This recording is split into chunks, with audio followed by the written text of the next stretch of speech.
Explosion was so strong that... Tell us what it was like. I've looked on the internet and it's absolutely extraordinary. Yes, it was quite extraordinary. We saw a very bright light, and then there was a kind of a track, white and yellow in the sky. It was a very broad track, and then in several minutes, well, I believe, I don't know how much exactly, no. But in several seconds there was a strong explosion.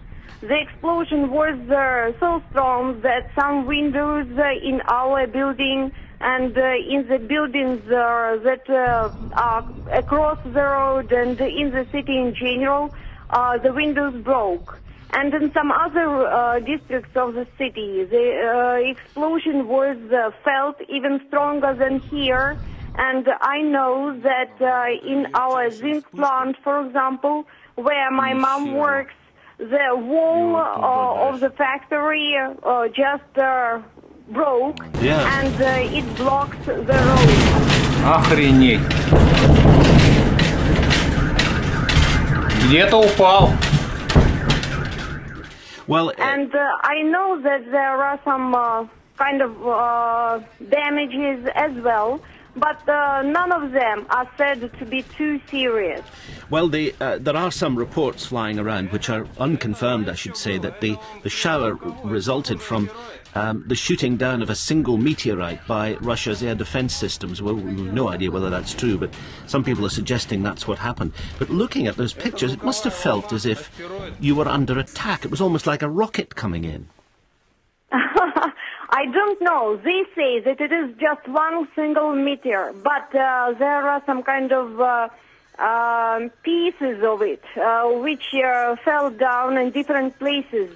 And actually not only Chelyabinsk, but some other places in Chelyabinsk region suffered from it.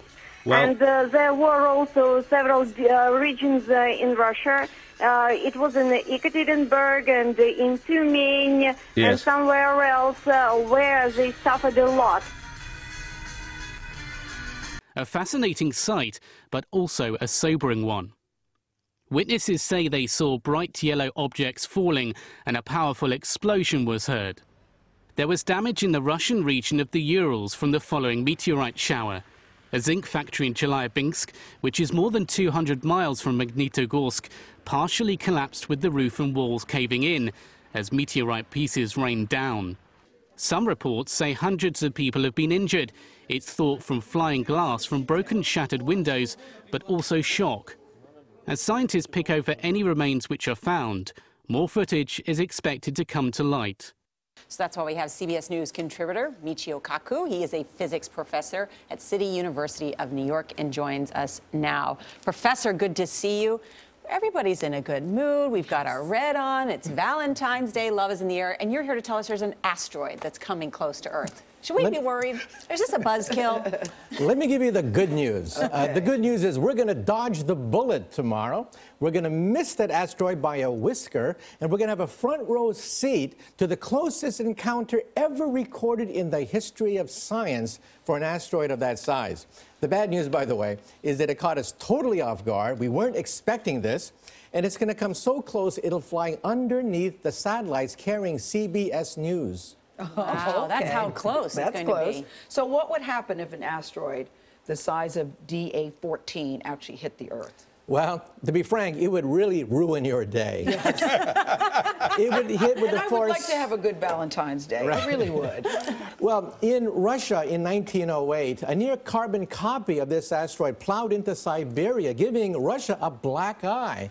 It wiped out 1,000 square miles of real estate, and it was about the size of an apartment building, and it hit with the force of 3 to 10 megatons of TNT. Now remember, if it hit New York City, it would really ruin your Valentine's Day. Yeah. We're talking about a flash of light, a fireball emerging, and then we would have meteors and a firestorm spreading out to about 20 miles. You say it with such enthusiasm. And then it would go this far and everyone would die and there would be nothing left. left. Right. But we should say this is just animation. It's animation, really and we're dodged the bullet. It's not going to hit us. Yes. However, we should also point out that there is some other good news, and that is very large objects, maybe like a mile across, could wipe out life forms like the dinosaurs. And so the very fact that we're here today talking about this is because an object wiped out the dinosaurs 65 million years ago that was 6 miles across.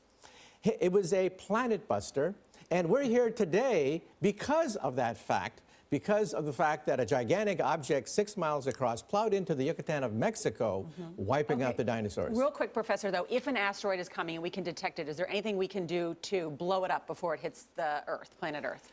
Well, to be very blunt about this, we are a sitting duck. We have absolutely no way of preventing an impact. The space shuttle has been canceled, and the space shuttle can't even reach there.